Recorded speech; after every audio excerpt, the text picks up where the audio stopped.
at 9:30.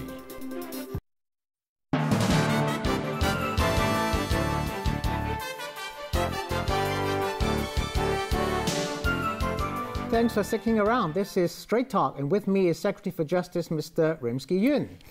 And now, Mr. Secretary, just before the break, you said that even if the political package is not passed, you don't see disaster for Hong Kong, but it will be a different Hong Kong, very different.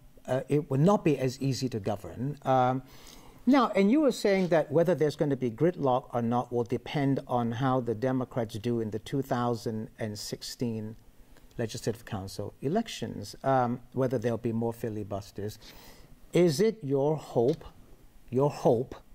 that there will not be that many Democrats elected in 2016 so you can get on with the business of government?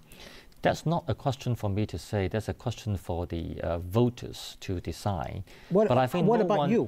Do you personally want to see them defeated? Well, I'm not saying whether anyone should be defeated. What I'm saying is whoever in the Legislative Council should properly discharge their duty as a member of our legislature. Are they doing that now? And I regret to say that, well, I don't think I can agree that acts of filibustering, for instance, can be an example of a proper discharge of a Legislative Council member's duty. I think it would be the contrary, because if as a member of the legislature, you are supposed to put in rational and constructive debate and then to put a vote on the important issues that faces Hong Kong. Filibustering is certainly not the way forward. Do you think people are getting fed up with that, Mr. Secretary? Well, from what I gather, at least there are a substantial amount of people in Hong Kong are really fed up with that. And I don't think anyone would like to see the proposals, particularly those involving livelihood issues or economic development issues, are being blocked by a minority of the members of LegCo by way of filibustering or otherwise. One question on this, an extra question on this. People have said that Hong Kong will become ungovernable if the package is not passed. Do you see that? Well, as I said just before the break, I think it would not be the end of the world, but it would be even more difficult to govern if we could not have universal suffrage in the year 2017. People very often link the questions of legitimacy with the issue of universal suffrage. I won't say it's a 100% equation, but there are a certain degree of truth in that. So we need to enhance legitimacy by way of universal suffrage. Okay. Now, a few days ago, all the newspapers ran a story quoting an unidentified pro-establishment source as saying that if the reform package is not passed, CY Leung will again be elected as the chief executive, and he will then have to pass Article 23 national security legislation. As the Secretary for Justice, is that something you can believe in? That according this source was saying that if the reform package is not passed, CY Leung will become the chief executive again, and then he will pass Article 23.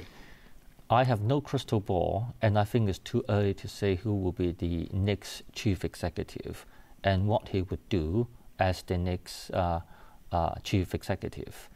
I think, first of all, I don't know what was the source disclosing that, and at the moment, I really think it's difficult to tell about 2 years in advance who will be the next chief executive. But do you think it's time for us to pass Article 23? You're the Secretary for Justice. You have an interest in this. I think in this regard, I think several points perhaps can be noted. First of all, national security is a live issue. It's an issue that both Hong Kong and mainland cannot ignore. Point number two, under basic law, we do have a duty to enact Article 23 legislation. It's just because of the historical development back in the earlier administrations that we could not manage to do it. So I think we should plan ahead and find an appropriate time to do that, and B, fix the contents of the legislation. I think the most important thing from a lawyer's point of view is the contents of the legislation. If the contents of the legislation are appropriate and acceptable to the people of Hong Kong, then it should be appropriate. Although, of course, political consideration may act into certain other extra factors. Well, you said find an appropriate time. Is it appropriate time further down the road or sooner rather than later? I think, to be absolutely honest, and as the title of your program, to be very strict, I think talk straight on that. For the time being, I think it would be politically very difficult if we were to do it. I think the current administration has far too many things on its plate to deal with. First of all, the top priority would be constitutional development, and then we have other livelihoods issues such as housing and the gap between the wealth and the poor. I would have thought all those would demand top priority treatment. Okay, now you know what? I'm going to show you a soundbite from Alan Leung, the Civic Party leader. He said that the central government has broken its promise on democracy for Hong Kong. Let's see what he has to say. They are clear evidence of the Central People's Government reneging on what it has promised Hong Kong by the Basic Law. So I really hope the Central People's Government and its high officials would place more emphasis on what they do rather than what they say. On what they do rather than what they say. That's what Mr. Leung said. He is right to a certain extent. The central government did promise democracy for Hong Kong. And what we're now getting really is not true democracy, is it? Well, it depends on what you mean by true democracy, if there is in fact such a phrase or expressions for it. I think people have to understand that what has been promised has always been promised under the framework of the Basic Law as well as the one country, two system. And people should not just look at one aspect without looking also at the other aspect. For instance, in Article 45, which is one of the main provisions for universal suffrage for the chief executive, there are two elements. One element is the election by way of universal suffrage. The other element is appointment by the Central People's Government. And also against the overall background that Hong Kong is not a sovereign state and is only a special administrative region. So when we talk about universal suffrage, as in any other context, we need to look at it against the unique background of Hong Kong.